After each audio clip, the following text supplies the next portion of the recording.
welcome back everyone to another incredible episode of Chat with Dan here for today on the show. What can I say?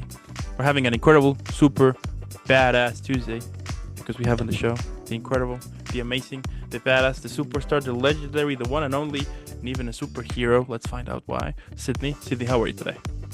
I'm doing well. How are you doing? Fantastic. As I was saying here, what better way to have an incredible, super badass Tuesday than to be chatting with you? I mean, it's like Christmas here already, and we're in May. How fun is that?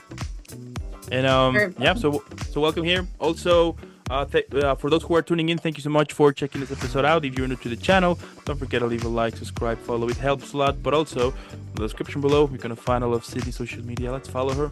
Let's find out why she's super badass. I mean, we're on a mission right now, so let's find out, right? And without further ado, let's jump in. So, I want to start this whole conversation by throwing out the very first question, which is, what first pulled you towards acting? Was there like a moment or something that you were like, you know what, this is gonna be my passion from now on? So, ever since I was a little kid, I just kind of felt, I kind of always knew that I wanted to act and be an actor. I've always been a kind of emotional person, very passionate about everything.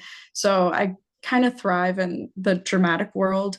And like ever since I could conceptualize like the TV or anything, I kind of knew I was supposed to be up there. And I specifically remember a moment where my family took me to see a production of Grease, the musical. And I just remember watching it and I felt like really special and like invigorated. And I kind of just was like, that should be me. Like, I need to be up there. And it's always been kind of the only goal. I've never doubted that that was what I wanted to do with my life. What were some of those first challenges you encountered as you were making those first steps into a pro career? I didn't really know where to start because my family, that nobody in my family really was in the entertainment industry at all. Like my dad's an architect, my mom is in hospitality, and I didn't really have anybody that knew what was going on. So I just joined the theater. I started in high school. I kind of worked up my nerve and I was like, okay, I'm just going to do it. I was kind of like embarrassed by the fact that I wanted to act and film, TV, theater, whatever. And so I was like, okay, I'm just going to join. I'm going to take a drama class and see what's happening. And I did that. And I kind of very quickly found out that I not only like, I wanted to do it, but I was good at it. And I got cast as a lead in the first play I ever did was Steel Magnolias. So I was Shelby in Steel Magnolias. And I did theater all throughout high school. I went to competition, Florida Thespians, won a bunch of awards. And then I was like, okay, I kind of want to go to college for this. And I did the Unified auditions in Chicago. And I picked my school, which was OU. I auditioned for them at the Unified auditions and in person, and then they accepted me and I got my BFA. And then it was just kind of like the world just kind of slowly opened up from there. It was like a ripple effect, just but I had a lot of people that were very, very supportive and pointing me in the right direction.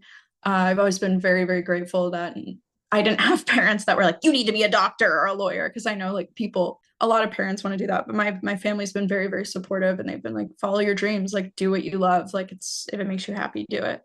Epic. And do you still remember that very first feeling of your first audition? Was it terrifying, exciting, or you know what, just a complete disaster? Probably terrifying. I'm pretty sure even for that first audition, like I forgot like halfway through, like I literally forgot my monologue and I was like, hey girl, I don't know, I just forgot, but I still got the part because I was good. But I think I was so nervous that my brain was just like, nope, no more. But so I've definitely had a few auditions like that were like literally just, I was like, well, I'm just making up words now. The worst audition I had was I did this audition in high school for like an external production and I forgot the monologue halfway through. And so I started like saying like random stuff that like made sense, but like wasn't the monologue. The director knew what monologue it was. I was so embarrassed. He was like, so that was and I was like, you don't have to say it.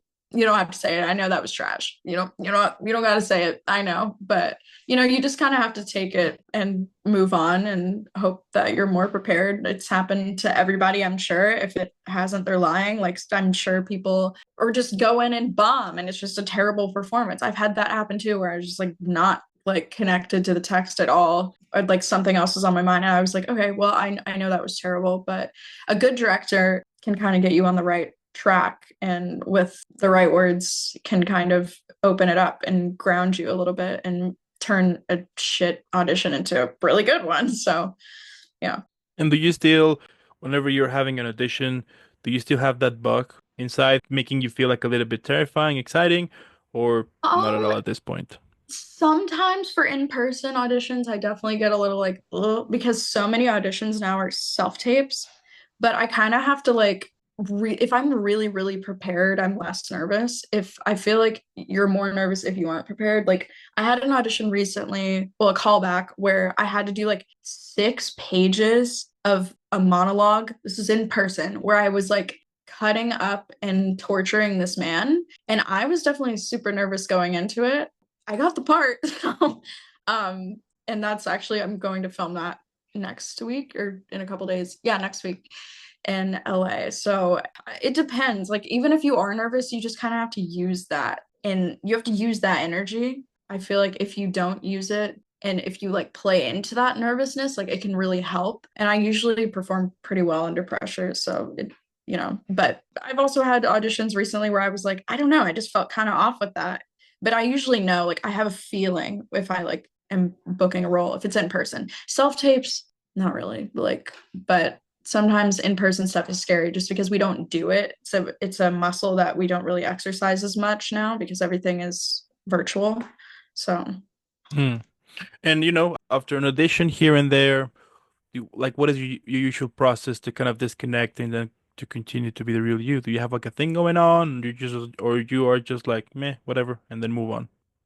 I don't know. I feel like it's important not to go like full method in a way because like I'm the first person to say that I don't really agree with a lot of the method acting stuff because it's not really important.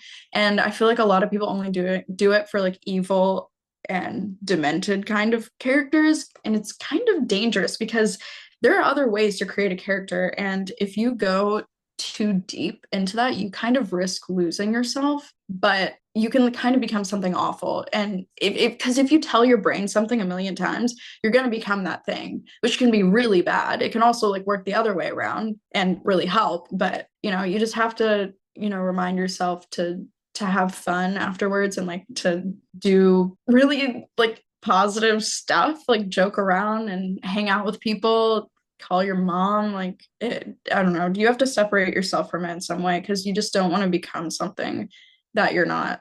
And in general, you get the role, you prepare the character, you shoot the scene, everything. So how do you emotionally decompress after intense scenes or even stories? I try to joke around with everyone on set like the whole time. Like if I'm not constantly joking on set, you didn't work with me. We were not on set together. That's crazy. Because I like you can ask most of the people I worked with, they'll be like, yeah, Sydney was like constantly joking. Like there wasn't a second where I wasn't being a goofball. Afterwards, if I'm decompressing, drinks with coworkers, working out. If I don't work out when I'm like either before or after set, I feel like I'm like trapped. It just really helps. Like it's like a mental reset, and it's like if you start your day or end your day with something hard, mostly like start your day, then the rest of the day is easy. I really believe that. Eating well, just normal stuff that I would do if I'm feeling down. But like in the moment on set, if I have to go from like ooh, like really intense scene to like really good scene or positive, I don't know. Like I feel like just joking around lightens the mood, even if it's joking about something dark. I think you should joke about dark things to cope with it. I've had a few people get upset at me for something like that, but I think it helps. Joking about trauma and intense stuff helps us. I think it's just because, like, for a lot of us, we're actors are like blank slates sometimes in a way. Like, we really like have to be vulnerable and receptive to any kind of emotion coming our way and any kind of feeling. And so it's hard because when there are really intense things, we are like, we suck that all in and we take it in and it stays with us. At least for me personally, I'm very receptive to picking up the negative stuff. I feel like a lot of very empathetic people you can pick up positivity and joy, and it's infectious and it's wonderful, but you can also pick up those really deep dark things and carry it with you. So you just have to be careful with what kind of energy you're allowing to come into yourself. But yeah. I mean, as I was saying here, it's a whole other thing going on here besides just learning your lines and good to go, right? As some people might think. So, Yeah, I wish it were that easy. mm-mm. I mean, and at the end, I do think also that it's through acting, through films, TV shows, like all of in acting, like yeah, acting in general, that you get the chance to discover more about feelings of a regular human being. You know what I mean? So, Yeah, for sure. what do you think that is the biggest misconception that people have about being an actor? A lot of people think we're lying, and that's I've like, especially in my personal life, just because we can act, like especially in like dating, even like friends, sometimes they're like, I'll have guys be like, you're not acting right now, are you? Like, are you, can you cry, or can you cry, like, and I'm like, oh my God, like I'm not, no, I'm not going to work for free. You think I'm going to work for free? You think I'm going to act right now and work for free? First of all, if I am going to lie, you're never going to know it, and I'm going to use it to my advantage. But like, it just gets old and annoying being like, oh, are you lying? Are you acting? Like, no, I'm just dramatic.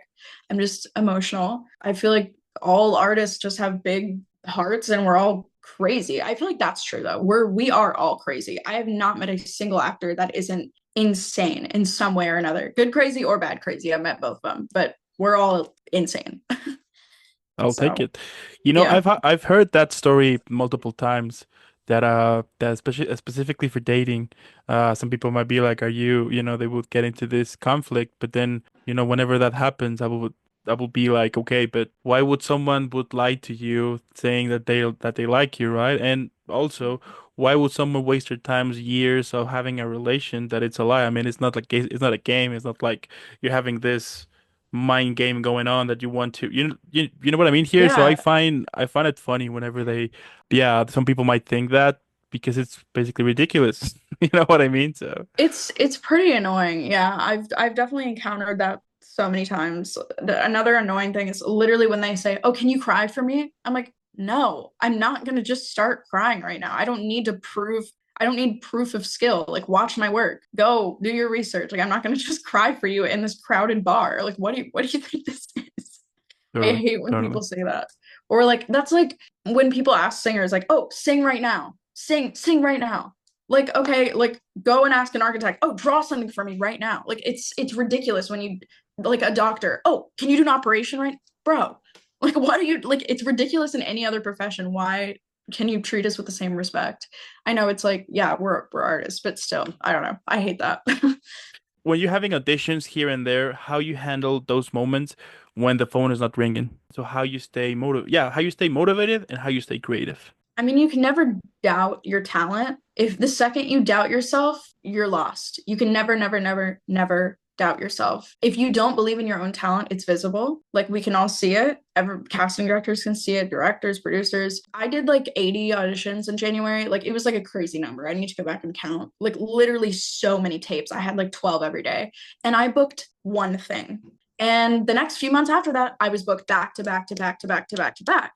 So it's like it will come. It's a numbers game, but you just have to put like good auditions out there with bold choices and you have to keep going. You have to stay on track. Like you don't get it, like, oh, someone else got it. Okay, I'm going to work even harder to make sure I book the next one. You can't quit. It is a numbers game.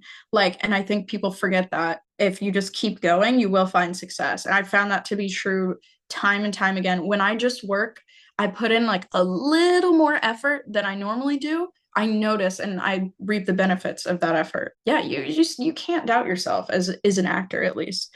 You can't doubt yourself in any artistic field at all, because like if you don't believe in yourself and you're not truthful, literally it is so visible, you can see it immediately. I'll see stuff all the time and I'm like, I don't believe it, and that stinks. But somebody like a good team, a good agent, manager, director, whatever, whoever's, helping you should be able to be like, I don't like that. That's not truthful. Like I do auditions with my friends all the time and they're like, that wasn't grounded at all. Like do this like do it like, talking to your best friend after you haven't seen them for 10 years. And like just little notes like that, you're like, oh, like it like clicks. You just got to keep going. You can't give up. And I think I've seen so many wonderfully talented people give up because did like 2 auditions and didn't get them. I'm like, I did 80 in January and I got one thing. Talk about a terrible ratio for that month, but it's still like you can't give up. Did I give up? No. Like I was just like, you know what? It's just not my month. That's fine. I'm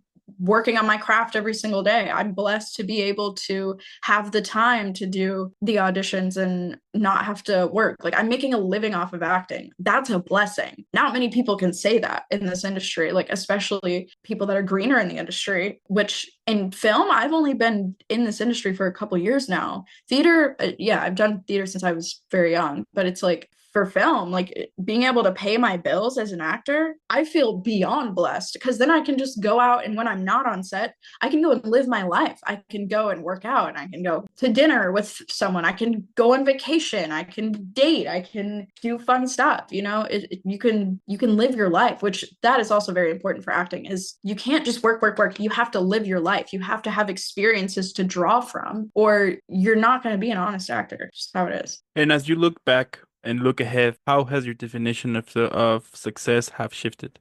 I mean, I think when you are starting out, when you're little, you think that fame is the end all be all of acting, and that's not true.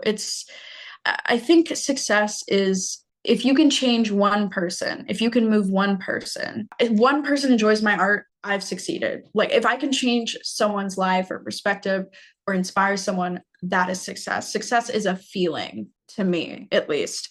Like when I accomplish my goals, when I play a really interesting character, that's success. And you have to celebrate those successes. Every win that you get, your peers, you have to celebrate those wins. That is success. And you know what? Let's say that one day I call you and I tell you that I want to become an actor. Now, here's Mm-hmm. the thing, zero experience. So, based on what you know, what do you think that would be important for me to learn before jumping into this career? I would say go to class, always stay in class, get some fire headshots, go to a demo reel camp, get a sick reel, get on Actors Access, get on casting networks, and just submit yourself. Just self submit. You can find an agent later. I recently got an agent after self submitting. I was making a living off of acting just by myself. You don't need an agent. You can do it by yourself. There are photographers that you can pay to get you really cool, charactery kind of headshots and some that work for like every single role. And being in class is also like you have to be in class. You have to learn about the history of the craft, study theater, study film, all different styles of acting, because you don't know, what you're going to like and not like. You don't know what methods and approaches are going to work for you, what principles of thought and teachers that you're going to actually enjoy. Because I clearly don't like all of the schools of thought for acting. I heavily disagree with some, and that's okay. You have to figure out what makes you you, and everybody has a different approach to it. But I would say those things are important. Like, and definitely ask people for advice. I ask people for advice all the time. I ask a million questions to my actor friends, to casting directors, to directors, just people I know in the industry. I'm like, hey, what do I do about this? Or even like if I'm sending a self tape, I'm like, hey, do you like this one or this one better? And I'll just show, like, it doesn't even matter who you show. Like, I'm feeling this one, or I don't know, what do you think? And some people be like, I definitely like this one. Like, this one has more levels. Like, I think you made stronger choices in this one. Ask people for opinions. Be like, is this picture shit? And I'll be like, yeah, that picture's ass. Like, you need a new one. Like, you need to have people that are going to be honest with you. Because if you have people that are lying to you, like, no, I don't trust or respect those people. But I think don't give up, do it yourself, get in class, get the headshots, get the reel. It doesn't have to be like a reel that's professionally shot. Have some solid footage of either self tapes or you doing a scene that somebody can film with a respectable scene partner. Get a good scene partner, someone that's generous in the scene. You don't want a selfish scene partner. There's nothing worse. For our next section here, it's going to be 10 speed up questions, yes or no, Mm-hmm. or pass, right? So I'm going to ask you a couple of questions. You can say yes, no, or pass. Up to you. Sounds good? Yeah. Okay. You ready? Yes. Cool. So let's get started. First question. Have you ever cried after an audition? Oh, yeah. Can you separate personal pain from a performance? Yes. Do you enjoy watching your own work? Yes. Have you ever turned down a role now wish you have took it later? No. Can you cry on cue? Yes. Do you believe typecasting still defines careers? Yes, sadly. Have you ever walked out of an audition on purpose? I want to say no. Do you still get nervous before going on set? Not set, sometimes stage. Have you ever improvised something that made it into the final cut? Yes. And last question here. Would you play a character that scares you? Yes, and I'm about to do that. You know, I mean, at the end, what can I say? You know, the fact that you're pursuing what makes you happy, that's really cool. It's impressive. I mean, we all know that that pursuing something that is your passion sometimes tends to be a pain in the butt. Sometimes, you know, it can really take you to very hard moments. But at the end of the day, you're still doing it. That's really cool. That's epic. That's badass. I discovered why you're badass. Mission accomplished. But also, I mean, besides creating cool stuff, you're also showing us that dreams are possible. And I think that is super powerful. It's super positive. And I think the fact that we can rely on you for you to share positivity too, and also cool characters from your work, I think that is super important and super valuable, especially now in this crazy day and era that suddenly we are trying to killing each other with everything. The fact that we can rely on you, that's epic, that's amazing, and I know why you're badass. So, oh, thank you. There you go. Yeah. I also want to thank those who stayed the whole episode. Let us know what you think in the comments below. But also by this point, come on, you should know why Sydney is super badass. So let's follow her. Let's make her viral. # Team Sydney. And again, Sydney, thank you for making this happen. Keep shining out there. Keep kicking butt. Keep doing what you do. You're doing an epic, badass job here. I'm super sure that our next conversation will be about the multiple thousands projects you've been here and there. That's inevitable. I mean, whenever that happens, I'll be like, I knew it. Whatever you win an Oscar, I'll be like, I knew it. So keep doing what you do. Keep shining out there. And I'll be seeing you in the next one. Oh, thank you so much. I appreciate it.